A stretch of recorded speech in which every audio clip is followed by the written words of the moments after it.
Ginawahan ko lang muna ng ito yung ipil-ipil yung mga kambing kasi maulan. Dapat sila muna sa labas. Kasi bitaw naman to sila eh.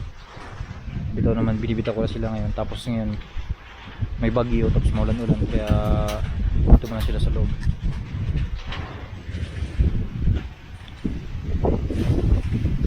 Maganda rin sa pagtag-ulan, maganda rin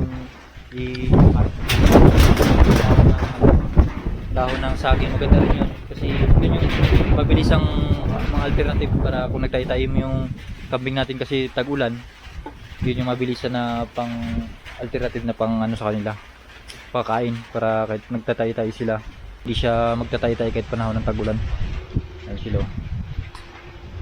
Tapos ito kapag tag-ulan yung ginagawa ko, dahil nga nakakulong sila dito, ginagawa ko malinis to palagi. Ngayon yan hindi masyadong winalisan, pero kahit hindi man maulan palagi ko tong winawalis, nililinis ko to tapos inipon ko doon kasi kapag dito sila sa loob dapat malinis to para hindi rin sila magkaroon ng bulate.